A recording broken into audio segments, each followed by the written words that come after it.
तो लाइट चली गई थी, इस वजह से थोड़ा सा रुकावट आया। हम लोग कहानी में आगे बढ़ रहे थे और कहानी में हम लोग पहुँचे थे किस तरीके से 23 मार्च 1931 को भगत सिंह, सुखदेव और राजगुरु को फांसी दी जाती है। उसी दौरान गोलमेज सम्मेलन का भी आयोजन किया जाता है। 1931 में, जैसा कि आपको पता है, गांधी इरविन पैक्ट साइन हुआ था। तो प्रथम गोलमेज सम्मेलन में तो महात्मा गांधी ने कांग्रेस का रिप्रेजेंटेशन नहीं किया, यहाँ तक कि कांग्रेस भी नहीं गई थी। लेकिन मुस्लिम लीग और बाकी लोग, डॉक्टर भीमराव अम्बेडकर, जो कि उस समय दलित जो ग्रुप था उसके सबसे बड़े लीडर थे, वो लोग वहाँ गए थे। पर कांग्रेस, जो कि भारत का रिप्रेजेंटेशन उस समय करती थी, और माना जाता था कि कांग्रेस अगर किसी चीज़ के लिए तैयार है तो इसका मतलब भारत की अधिकांश जनता जो है उस चीज़ को मानने के लिए तैयार है। तो प्रथम गोलमेज सम्मेलन खारिज हो गया। गांधी इरविन पैक्ट के बाद महात्मा गांधी कांग्रेस का रिप्रेजेंटेशन करने और भारत की जनता का रिप्रेजेंटेशन करने वहाँ पहुँचते हैं। लेकिन जो गोलमेज सम्मेलन का कोर था, वो कोर किसी भी तरीके से पूर्ण नहीं हुआ। महात्मा गांधी खाली हाथ लौट आते हैं और यहाँ उतरते ही उनको गिरफ्तार कर लिया जाता है। खान अब्दुल गफ्फार खान, जवाहरलाल नेहरू जैसे नेता भी गिरफ्तार कर लिए जाते हैं और सिविल डिसोबीडियंस मूवमेंट खत्म हो जाता है। क्योंकि महात्मा गांधी जब इंडिया आए सेकेंड गोलमेज सम्मेलन के बाद, तो उन्होंने सिविल डिसोबीडियंस मूवमेंट फिर से शुरू किया, लेकिन वो मूवमेंट दोबारा रफ्तार नहीं पकड़ा, उसके पहले उसका दमन कर दिया गया।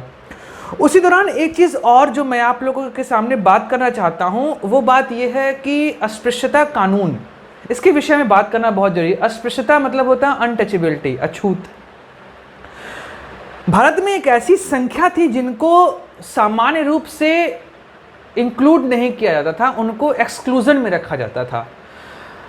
जो बाकी जनता थी वो जितने भी रिसोर्सेज हैं उनका उपयोग कर सकती थी, लेकिन जो अछूत थे, जो अनटचेबल्स थे, उनको अधिकार नहीं था कि वो उस क्षेत्र में आए जहां पर सामान्य लोग रहा करते हैं।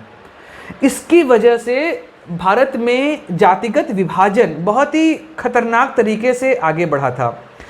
यहाँ तक कि डॉक्टर भीमराव अंबेडकर, जिन्होंने डिप्रेस्ड क्लास एसोसिएशन बनाया था 1930 में, वो इसी कारण बनाया था कि जो अछूतों को अधिकार नहीं दिया जा रहा है उनको भी सामान्य धारा में लाया जाए।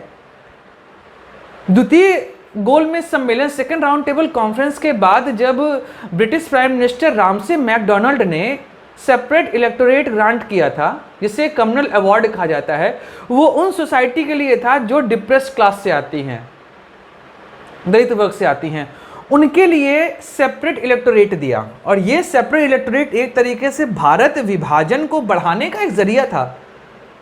जिस तरीके से 1909 में मॉर्ले मिंटो रिफॉर्म में मुस्लिम कम्युनिटी को सेपरेट इलेक्टोरेट दिया गया था, 1919 में इसको और बढ़ाया गया। उससे एक कदम आगे जाते हुए अब इन्होंने डिप्रेस क्लास को भी सेपरेट इलेक्टोरेट का अधिकार दे दिया। महात्मा गांधी यारवाड़ा जेल में अनशन पे चले गए, आमरण अनशन कर दिया। कई मीटिंग्स हुई, कई सारे नेता वहाँ पर आके जुड़े, मिले, नहीं, महात्मा गांधी बात सुनने को तैयार नहीं। उन्होंने साफ कहा कि अगर इस तरीके से भारत का विभाजन जाति और धर्म के आधार पर होता रहा तो फिर मिल चुकी स्वतंत्रता, हम ले लिए स्वराज, वह संभव नहीं है।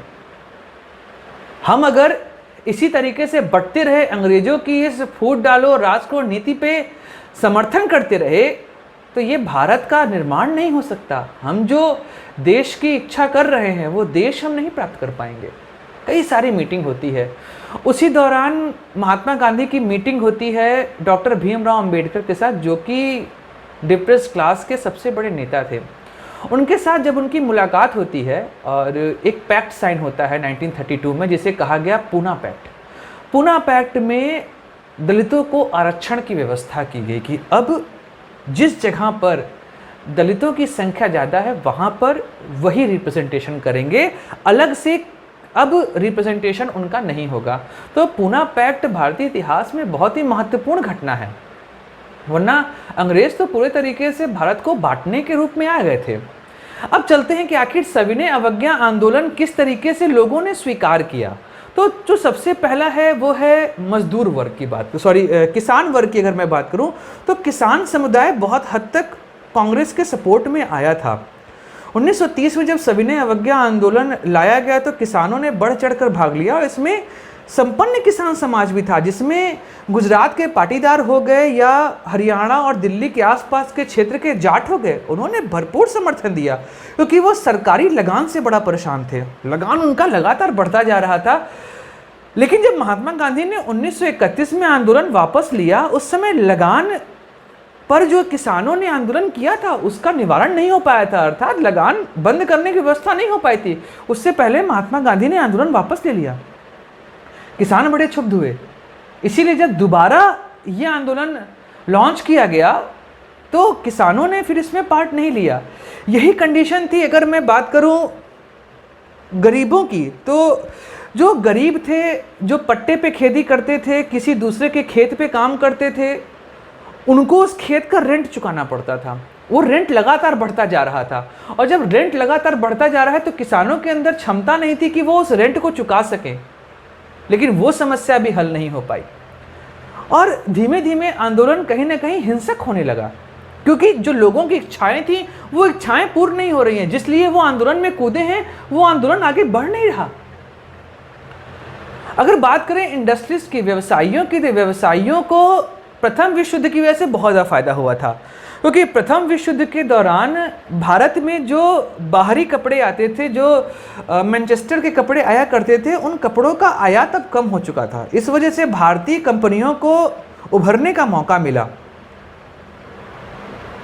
उस दौरान जब भारतीय व्यवसायी वर्ग इसमें बहुत ज़्यादा उभर चुका था, तो पुरुषोत्तम दास ठाकुर, जे.आर.डी. बिरला, ये लोग, जे.डी. बिरला जैसे लोग थे जिन्होंने भारत में व्यवसाय की नींव रखी। फिक्की की स्थापना की गई, तो इन्होंने कांग्रेस का साथ दिया। लेकिन शुरुआत में इनको ऐसा लगा कि जिस तरीके से जो अंग्रेज हैं वो व्यवसाय को, भारतीय व्यवसाय को बढ़ने दे रहे हैं, कांग्रेस ऐसा नहीं करेगी। एक ऐसे देश का निर्माण होगा जहां पे व्यवसायियों के लिए भी उचित व्यवस्था रहेगी। लेकिन जैसे जैसे इंडस्ट्रियलिस्ट ने देखा कि कांग्रेस के अंदर जो नए युवक आ रहे हैं वो समाजवाद, सोशलिज्म से बहुत ज़्यादा प्रेरित है, क्योंकि सोशलिज्म एक ऐसा कॉन्सेप्ट है जहां पर यह बात होती है कि हम डिस्ट्रीब्यूशन करेंगे रिसोर्सेज का। डिस्ट्रीब्यूशन का कंसिडरेशन एक जगह नहीं होगा, वो डिस्ट्रीब्यूट होगा उनके लिए जिनके पास सही में रिसोर्स को यूज करने की व्यवस्था नहीं। तो जब समाजवाद का बढ़ता दायरा उन्होंने कांग्रेस के अंदर देखा, युवकों के अंदर, जो नई आने वाली पीढ़ी है कांग्रेस के अंदर, तो व्यवसायी वर्ग भी हाथ खींच लिया उनके पास से।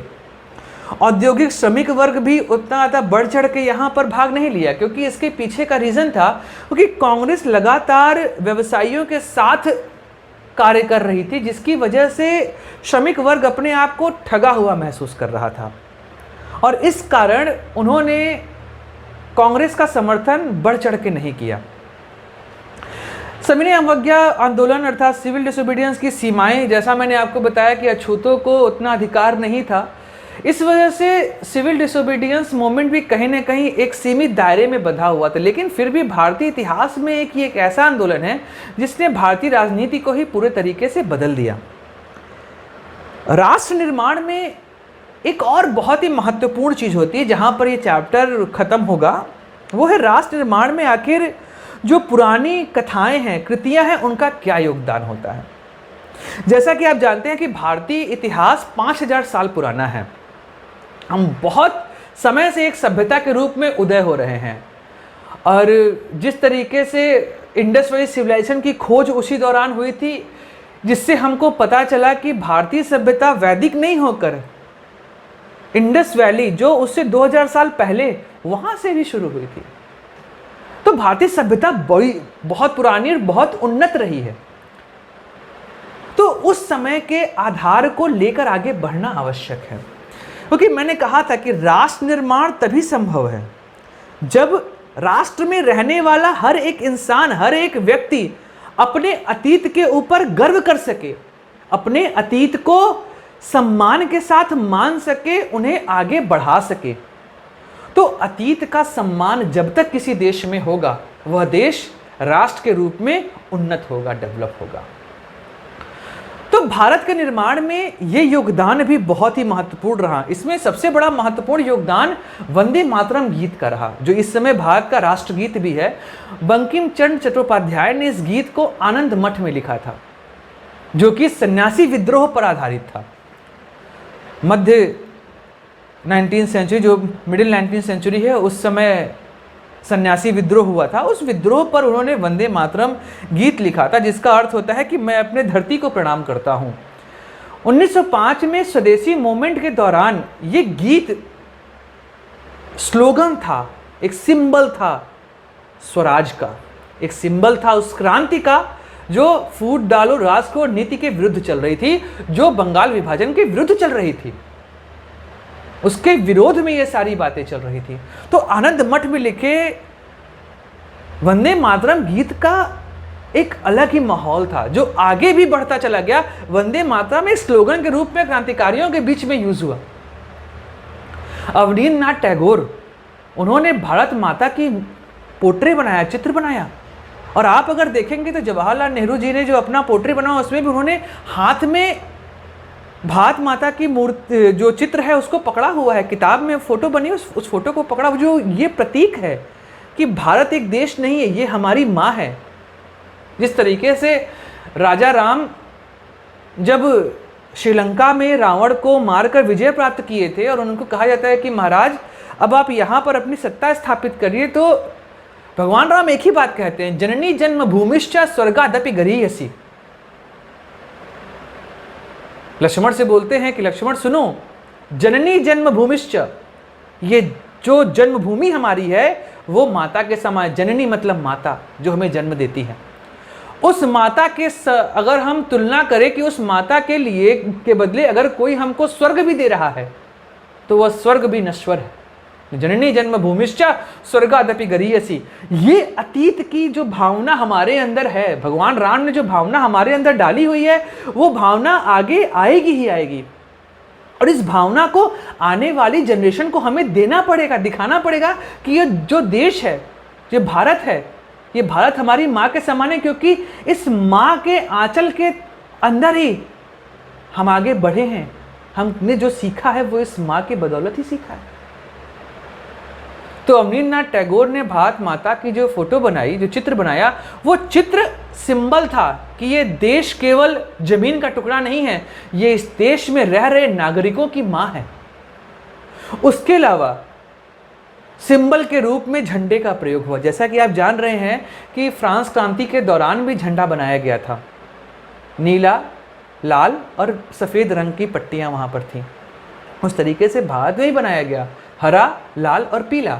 उसमें सितारों का प्रयोग किया गया था, ओम का प्रयोग किया गया था, सूर्य का प्रयोग किया गया था, क्योंकि ये सिंबल होता है जो उस धर्म के लोग वहाँ रह रहे, हर कोई इस झंडे को स्वीकार कर रहा है। मैं आपको एक फन फैक्ट बताता हूँ। मैडम भीखाजी कामा, जो कि क्रांतिकारियों की माँ कही जाती हैं, उन्होंने सबसे पहले झंडा फहराया था। भारत में पहली बार झंडा फहराने का श्रेय उन्हीं को जाता है। आज़ाद है आज़ाद रहेंगे श्रृंखला में उनके बारे में मैंने एक वीडियो बनाया है, देखिएगा ज़रूर उसको। बहुत सारी चीज़ें आपको जानने को मिलेंगी भारत और भारत की क्रांति के बारे में। उसके बाद महात्मा गांधी ने भी झंडे का प्रयोग किया, लाल, सफ़ेद और हरे रंग का प्रयोग किया उन्होंने। लेकिन समय के साथ भारत के झंडे का स्वरूप बदला और आज़ाद भारत में हमने स्वीकार किया केसरिया, सफ़ेद और हरा। ये तीन पट्टियाँ थीं और सफ़ेद रंग के बीच में एक चक्र था, अशोक चक्र, जिसमें 24 तीलियां बनी हैं, जो समय को बताता है कि धर्म का समय लगातार चलता है। तो ये सारी बातें भारत में भारत के विचार को पुनर्जीवित करने का काल है। आप जब भी अतीत को वर्तमान से जोड़ेंगे तो भविष्य हमेशा उज्जवल होगा। उसी तरीके से मद्रास में नटेशा शास्त्री, जिन्होंने द फोकलर्स ऑफ सदर्न इंडिया लिखा था, और ये फोक टेल का एक संकलन है जो कि उस समय लोगों के सामने प्रस्तुत किया गया कि आप भारत के निर्माण में अतीत के आधार पर आगे बढ़िए। भारत एक देश है, इस देश को अगर आपको आगे बढ़ाना है तो आपको अपने अतीत को स्वीकारना पड़ेगा, और भारत का अतीत तो गौरवशाली रहा है। सम्राट अशोक, कनिष्क, चंद्रगुप्त, विक्रमादित्य, समुद्रगुप्त, हर्षवर्धन, अकबर जैसे शहंशाह यहाँ पर रहे हैं। आर्यभट्ट, भास्कराचार्य, वराहमिहिर, तानसेन, बीरबल, तेनालीरामन जैसे महान विचारक, वैज्ञानिक, गणितज्ञ, ऐसे महान लोगों की जो ये धरा रही हो, उस धरा के अतीत पे गर्व करना तो अपने आप स्वाभाविक है। उसके लिए हमें किसी से बातें स्वीकार करने की आवश्यकता नहीं। हम अतीत में भी इतने महान थे और आने वाले समय भी इतने महान रहेंगे कि भारत का निर्माण महानता पर ही हुआ है। तो अपने अतीत पे गर्व करना ये हमारा सौभाग्य है कि हमारे अतीत के महापुरुष इतने गौरवशाली रहे हैं कि आप उन पर गर्व कर सकते हैं। और यही गर्व करना हमारे पूर्वजों ने हमको सिखाया, जो आज भारत निर्माण में सहयोग कर रहा है। तो ये सारी बातें आज मैंने आपको बताई क्लास 10th एनसीईआरटी की, जहां पर चैप्टर नंबर 2 जो है वो बात कर रहा है राष्ट्रीय भारत में राष्ट्रवाद के उदय की, नेशनलिज्म इन इंडिया की। तो उम्मीद करता हूं कि आपको ये कहानी सुनने में बड़ा ही आनंद आया होगा और आपने काफ़ी कुछ सीखा होगा इस कहानी से, और भारत के निर्माण में आप भी सहयोग करेंगे कि युवा ही तो इस देश को आगे बढ़ाने के चक्के हैं और आपके ही दम पे तो भारत आगे बढ़ेगा। तो ये सारी बातें इस चैप्टर की, किसी और दिन कोई और बात, कोई और कहानी जो आपको सुनाऊंगा, जिससे आपको अनुमान लगेगा भारत का, भारत की परंपरा का। तो अगर आपको ये वीडियो पसंद आया हो तो आप इस वीडियो को लाइक करिए, इस चैनल को सब्सक्राइब करिए, इस वीडियो को शेयर करिए, जिससे कई सारी अच्छी बातें लोगों के पास पहुँचें और मैं भी आपसे जुड़ा रहूं, मिला रहूं और बातें करता रहूं। तब तक हंसते रहिए, मुस्कुराते रहिए और भारत माता की जय गाते रहिए।